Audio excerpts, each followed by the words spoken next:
The call of God starts with God, but man has his part in allowing God to be heard. The call of Ezekiel is unexpected and mysterious. The people of Israel are bonded to Nebuchadnezzar and the whole political system of Babylon, but some are itching to make appeal to Egypt, and the Lord raises up Ezekiel to warn them. This is around 592 BC. He becomes the prophet in exile. Of course, in Ezekiel we will have this strange vision eventually of the temple to be rebuilt. All this is a distant paradigm. We are heading for the heavenly Jerusalem, and we also are in exile, and we cannot lay our anchor and our soul to rest in this land of exile. We must be free to move on. Building large houses in a place of exile is building an illusion. We are saying, without saying it, I own this. We own nothing.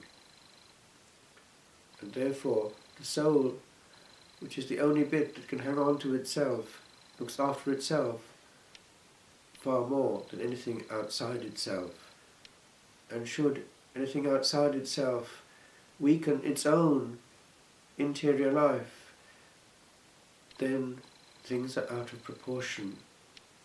We need to take care of our soul. Our eyes are on the Lord. This psalm reminds us where we should be looking. Adoration helps us to do that. When we look at the host for long moments, our soul then is homeward bound, and we see the material for what it is. And the Lord also is more free to call within a call, the little calls that he might have within the day, nudges. And our part there is also real in allowing him to call and be heard. These quiet moments are the powerful moments. Our noisy moments are often powerless and indeed vain.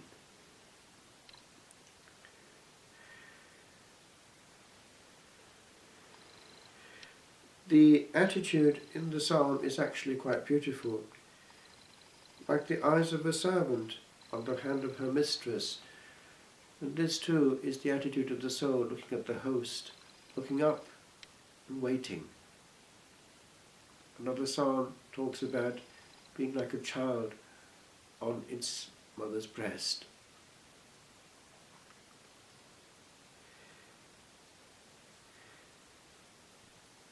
These exiles who are coming back to Jerusalem have been badly treated, and it's also the case of those coming, as in the Psalms of Ascent, of which this psalm is one, from perhaps places where there's hostility around them. If we are badly treated in this world, it can be a blessing in disguise, for we will look alone to the Lord for our consolation.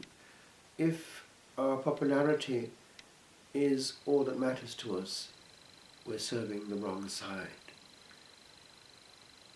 On est récompensé par celui qu'on sert, said our theology teacher, a holy monk in the Carthusian order. One is recompensed by the one that one serves. So if it is others, we are recompensed by being pleasing to others and the glory that they give. If it is ourselves, then we have a certain joy from exam results and whatever it might be, but it's ourselves. It's only if it's the Lord that we are truly recompensed, and then who cares what others think of us on the popularity scale.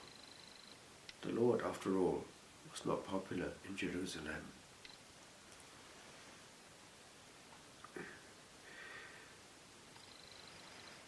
The series of readings from the second letter of St. Paul to the Corinthians are interesting.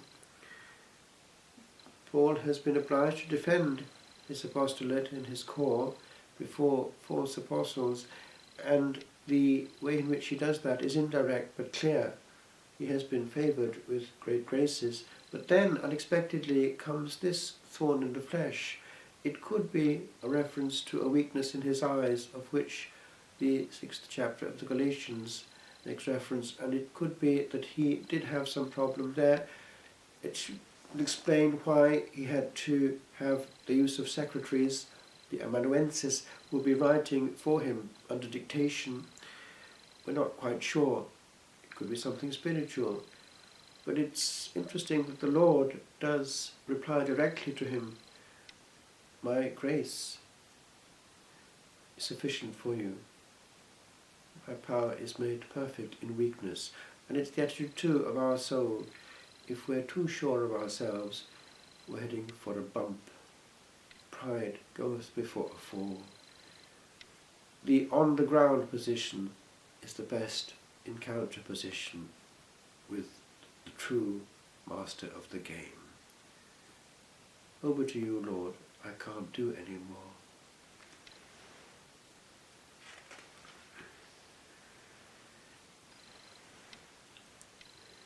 They would not accept him, says the Gospel. Is it not true that sometimes it is difficult to have authority in one's own local and home context? Interesting. A prophet is only despised in his own country.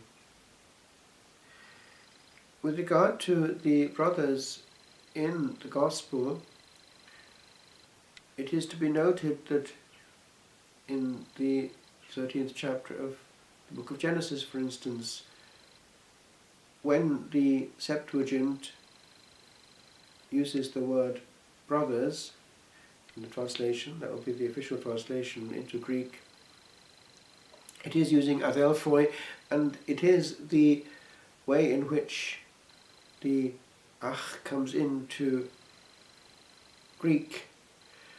It is a generic word meaning those belonging to that person, family members, and in practice it's the wider family. That is important when bearing in mind that people try to pull out of context verses which actually can be indicated clearly from other passages within the Gospel to mean what they do mean. We're not to do here with brothers because we have a list of these cousins and things elsewhere. We have to look carefully at the various lists that come in the Gospel, and we try to feel our way through what is actually quite simplistic but which is understood at the time because people knew. We are millennia afterwards and we're trying to work it out. But these were written at the time when people knew perfectly well the Lord was born of a virgin. And the expression brother of the Lord used for James is interesting. There must have been a family resemblance there.